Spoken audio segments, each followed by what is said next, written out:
Welcome back. Last lecture पर हम लोगों ने सोलेनॉइड के बारे में पढ़ा था, सोलेनॉइड और एम्पियर सर्किटल लॉ। एक्चुअल में सोलेनॉइड के अंदर मैग्नेटिक फील्ड की वैल्यू फाइंड करने के लिए आपको एम्पियर सर्किटल लॉ का यूज़ करना होगा। एम्पियर सर्किटल लॉ क्या है? जैसे कि गॉस थ्योरम था वैसे ही एम्पियर सर्किटल लॉ है। यानी गॉस थ्योरम क्या करता था? इलेक्ट्रिक फील्ड और करंट के चार्ज के बीच में रिलेशन देता था, है ना। क्योंकि जो एक फार्मूला हम ऑलरेडी जानते हैं इलेक्ट्रिक फील्ड और फोर्स के बारे में, F=1/4πε0 Q1 Q2/r² और F=Q1/E। तो आप वहाँ से E और F में रिलेशन फाइंड कर सकते हैं, E की कैलकुलेट कर सकते हैं। लेकिन गॉस थ्योरम ने कुछ और दिया। गॉस थ्योरम ने क्या किया? कोई क्लोज सरफेस है, उसके अंदर कोई क्लोज सरफेस है, उसके अंदर हम लगा सकते हैं E.ds = Q0/Q, Q0/ε0 ये दिया। यानी जो E.ds होता है वो 1/ε0 टाइम्स होता है चार्ज के। उसी तरीके से एम्पियर्स लॉ ने क्या दिया? इन्होंने क्या कि B.dl ये क्या होगा? सरफेस इंटीग्रल होगा और ये होगा μ0 × I। अब देखिए ज़रा कंपैरिजन कीजिए, वहाँ पर क्या था? लाइन इंटीग्रल, वहाँ क्या था भाई? E.ds = क्या था?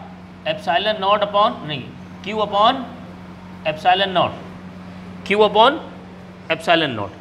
अब आप देखिए दोनों में रिलेशन देखिए, ज़रा सिमिलैरिटी देखिए। ये क्या है? ये है गॉस थ्योरम और ये है एम्पियर सर्किटल लॉ। ये इलेक्ट्रोस्टैटिक में लगता है और ये मैग्नेटोस्टैटिक में लगता है। इसी का यूज़ करके हमने लास्ट लेक्चर पर सोलेनॉइड के अंदर मैग्नेटिक फील्ड को फाइंड किया था। इसी का यूज़ क्या करना है? यहाँ भी करना है। क्लियर? बात समझ में आ गई भाई? बात समझ में आ गई। अब देखिए कैसे इसको इम्प्लीमेंट करेंगे। उसके पहले हमें सोलेनॉइड और टोरॉइड के बारे में जानना बहुत ही ज़रूरी है कि सोलेनॉइड और टोरॉइड होते क्या हैं। सोलेनॉइड मैंने बताया था कि कोई भी मटेरियल लीजिए और इस पर क्या करिए? वायर को लपेट दिए, इस तरीके से लपेट दीजिए। ये बन गया आपका सोलेनॉइड। इसके अंदर आप इलेक्ट्रिक करंट को फ्लो करा दीजिए। मैंने वहाँ पर आपको बताया था कि इलेक्ट्रिक करंट का मैग्नेटिक फील्ड जो प्रोड्यूस होगा उसका डायरेक्शन क्या होगा। ये जो वायर है उसके अंदर आप अपनी ये फिंगर को उसी तरीके से लपेट दीजिए जैसे वायर गई है। ये जो थंब होगा ये मैग्नेटिक फील्ड का डायरेक्शन को रिप्रेजेंट करेगा। ये बात हो गई सोलेनॉइड में। इसी सोलेनॉइड को क्या करिए? इसी सोलेनॉइड को मोड़ करके सर्कुलर बना दीजिए। देखिए मैंने यहाँ पर इसको बनाया है। ये एक सोलेनॉइड था, खुला हुआ था, मैंने इसको टर्न करके गोल कर दिया। ये बन गया टोरॉइड बन गया। अब देखिए यहाँ पर क्या है? वायर लिपटी हुई है। वायर में मैंने क्या किया? करंट फ्लो करा दिया। क्लियर? अब करंट का डायरेक्शन देखिए जाए तो यहाँ पर क्या है? करंट अंदर जा रही है और यहाँ से करंट बाहर आ रही। देखा जाए करंट का डायरेक्शन तो ऐसे होगा, यहाँ पर ऐसे होगा। तो एक पोजीशन पर क्या करंट की डायरेक्शन अंदर जा रही है और एक पोजीशन पर करंट का डायरेक्शन बाहर आ रही। जहाँ पर करंट का डायरेक्शन बाहर से, प्लेन से बाहर की तरफ आता हुआ दिखेगा उसे डॉट से रिप्रेजेंट करेंगे और जहाँ पर हमें जाता हुआ दिखेगा पीछे से वहाँ पर क्या करेंगे? क्रॉस। तो अब मैंने यहाँ पर एक टोरॉइड ले लिया। टोरॉइड में मैं वायर को नहीं दिखा रहा हूँ, मैं क्या दिखा रहा हूँ? मैं डॉट और क्रॉस दिखा रहा हूँ। डॉट का मतलब हुआ कि इस प्लेन से इलेक्ट्रिक करंट बाहर आ रहा है और ये तार लिपेट करके यहाँ पर क्या हो रहा है? अंदर जा रहा। क्लियर? इसका मतलब क्या है? इस तरीके से वायर इसमें बंधे हुए हैं, वायर बंधे हुए चारों तरफ ऐसे। जैसे कोई हमने टायर ले लिया, टायर में क्या हुआ? वायर लपेट दिया, वैसे ही है। अब हमें क्या करना है? मैग्नेटिक फील्ड हमें पता करनी है कि मैग्नेटिक फील्ड की वैल्यू क्या होगी। तो इसमें 3 प्लेसेस पर हम मैग्नेटिक फील्ड की वैल्यू को पता करेंगे। कितने प्लेस पर? 3 प्लेस पर है। एक तो प्लेस ले लेंगे इसके अंदर का ये पोर्शन, ठीक है, इसके अंदर ये जो स्पेस है इंटीरियर स्पेस। दूसरा स्पेस ले लेंगे बाहर का, एकदम टोरॉइड के बाहर का, और तीसरा होगा जो टोरॉइड के अंदर होगा यहाँ पर। क्लियर? इसके लिए देखिए क्या करते हैं हम लोग, यहाँ पर एक क्लोज सरफेस ले लेते हैं। देखो ये जो एम्पियर सर्किटल लॉ है और गॉस थ्योरम है ये सब कहाँ लगते हैं? क्लोज सरफेस पे लगते हैं। मैंने लास्ट लेक्चर पे क्लोज सरफेस लगाया था, तो यहाँ पर भी क्या करो? क्लोज सरफेस लगा लो। चलो मान लो मैंने क्या किया? एक क्लोज सरफेस ये डॉटेड करके बना लिया। ये पॉइंट P है और मान लीजिए सेंटर से यहाँ के जो डिस्टेंस है वो R1 है। क्लियर? तो ये एक क्लोज सरफेस हमारे पास आ गया, है ना। तो यहाँ पर एक पहला कंडीशन हम लेंगे four points 4 points interior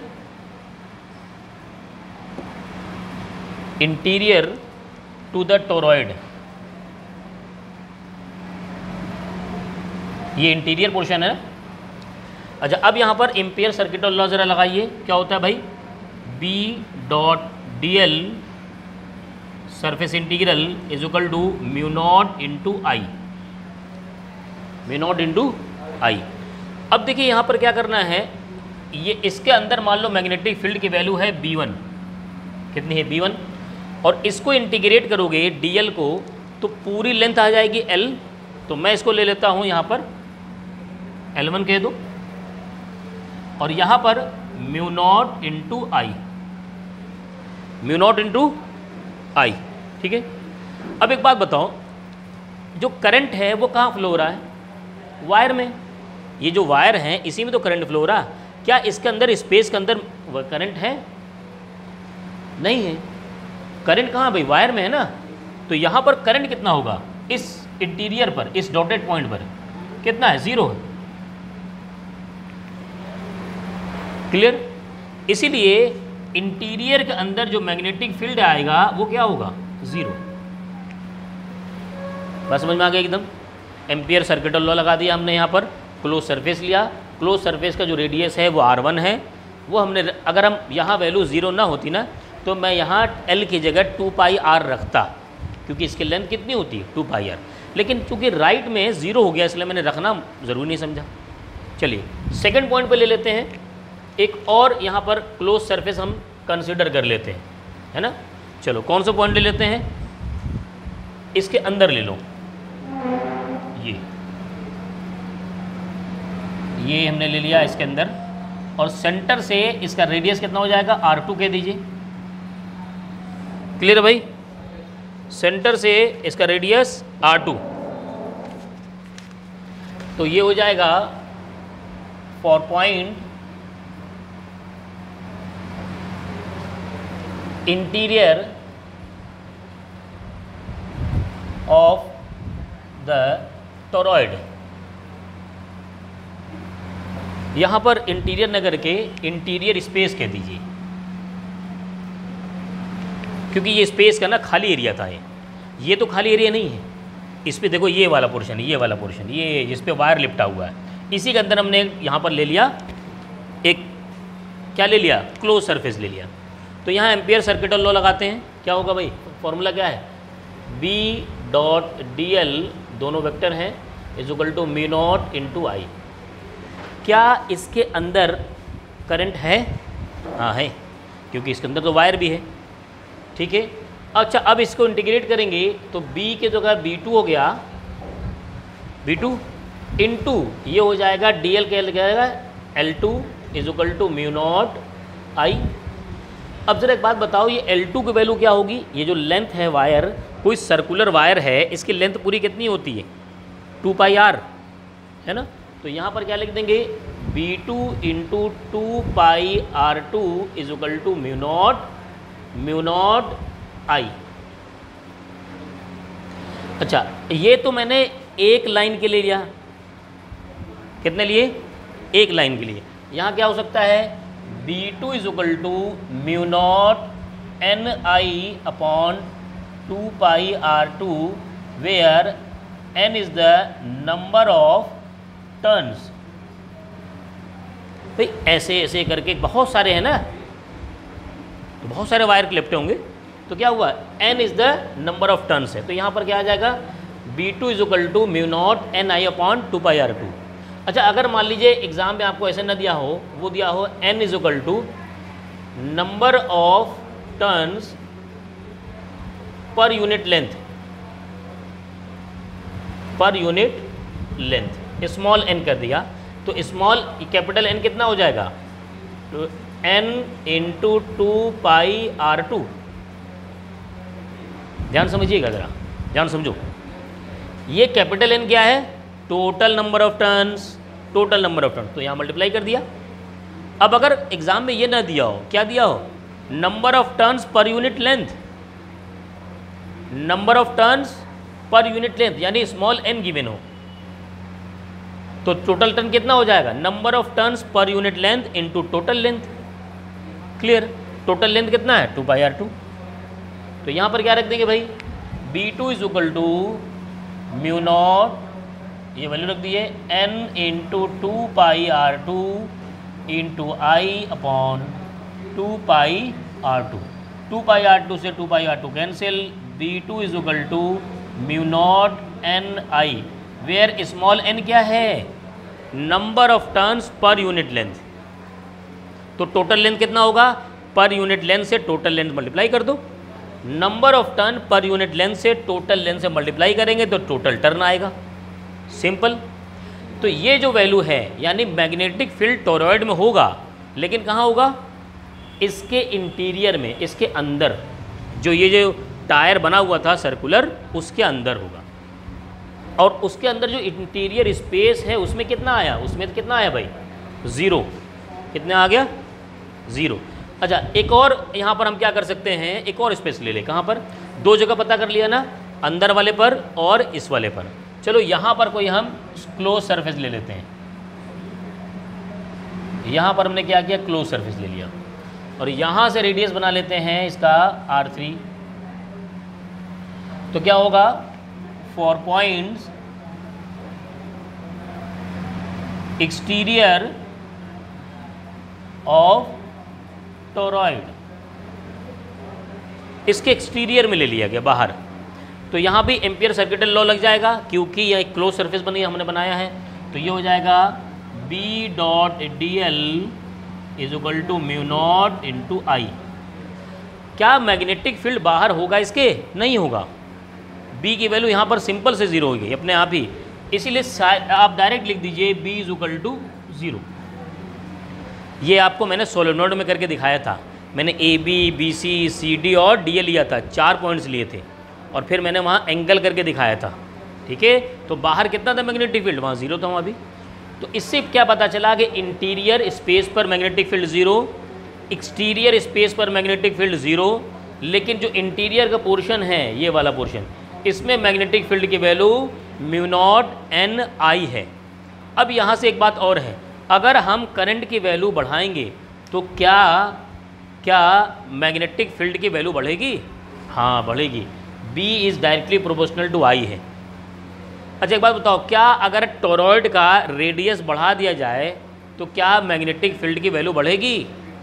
radius पे डिपेंड ही नहीं करता, वो डिपेंड करता है number of turns per unit length, number of turns per unit length पर डिपेंड करता है। यानी एक ही छोटे छोटे डिस्टेंस पे बहुत सारे वो बना दो, बहुत सारे पेरीफेरी वायर डबे लपेट दो, तो क्या होगा, इसका मतलब मैग्नेटिक फील्ड और बढ़ जाएगा। यानी जितने कम इस पर जितना ज़्यादा वायर तुम लपेटोगे उतना ही ज़्यादा मैग्नेटिक फील्ड की वैल्यू बढ़ेगी, क्योंकि यह है number of turns per unit length. Clear, बात समझ में आ गई? चलिए नोट करिए, उसके बाद आगे बढ़ते हैं।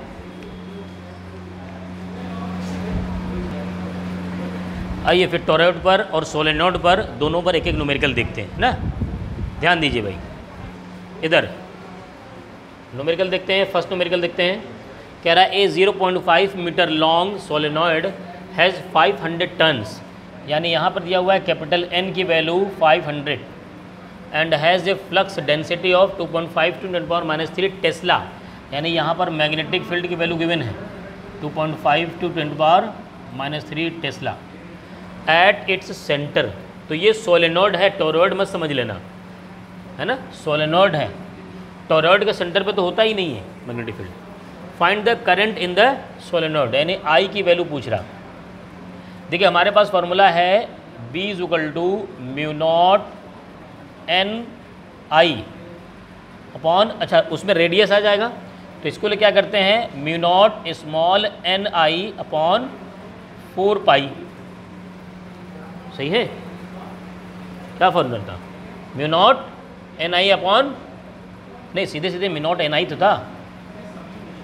अब यहाँ पर देखो क्या करना है हमें, पहली बात तो म्यू नॉट की वैल्यू लिख दो 4 पाई इंटू 10⁻⁷। स्मॉल n की वैल्यू क्या होगी, small n is the number of turns per unit length, यानी स्मॉल n है capital N upon L। L आप 2πr रख दीजिए या फिर L की वैल्यू डायरेक्ट गिवन हो, तो यहाँ पर L की वैल्यू डायरेक्ट गिवन है, कितना है भाई 0.5 मीटर। देखिए तो n की वैल्यू क्या आ जाएगी 500 अपॉन 0.5, पॉइंट नीचे से हटाएंगे, यहाँ 0 आएगा, यह आ गया 1000 टन्स पर यूनिट लेंथ यानी पर मीटर। स्मॉल n की वैल्यू कितना आ गया 1000 इंटू क्या करेंगे i की वैल्यू, अच्छा सॉरी i फाइंड करना हमें, अच्छा b इधर दिया हुआ ना, b की वैल्यू इधर रख देते हैं, कोई बात नहीं। 2.5 × 10⁻³ यहाँ i है, i यहाँ से फाइंड कर लेंगे हम लोग।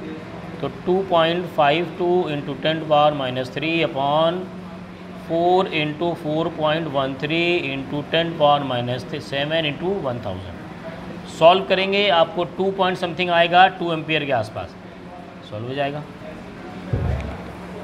तो इस चीज़ में कंफ्यूज नहीं हो रहा, अक्सर स्टूडेंट इसमें कंफ्यूज होते हैं। स्मॉल n की वैल्यू, कैपिटल N की value. Capital N is the number of total turns, total number of turns. Small n is the number of turns per unit length, ठीक है। आइए एक और न्यूमेरिकल देखते हैं, दूसरा न्यूमेरिकल, ये भी अच्छा न्यूमेरिकल है, ध्यान दीजिएगा ज़रा।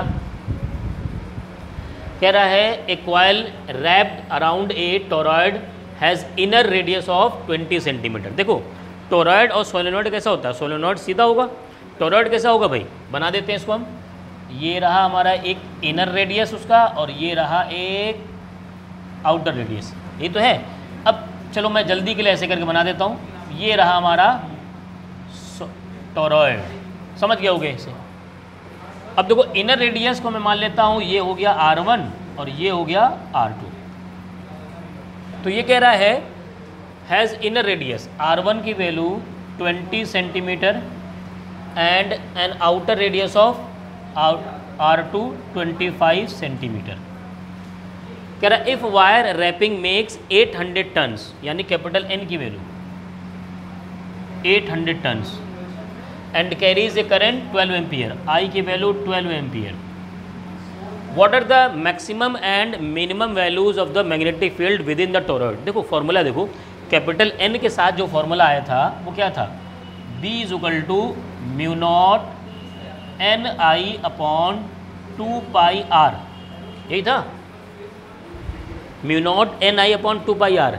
मैं पर यूनिट लेंथ पर लिखने नहीं जा रहा हूँ, क्यों, क्योंकि मुझे लेंथ वगैरह नहीं दिया हुआ है, लेकिन कैपिटल N गिवन है तो मैं कैपिटल N के ही फॉर्म में लिख दे रहा हूँ।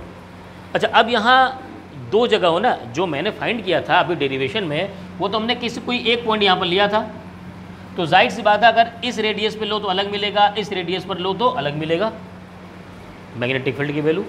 अगर इनर रेडियस पे निकालो तो B1 आएगा और आउटर रेडियस पे निकालो तो B2 आएगा।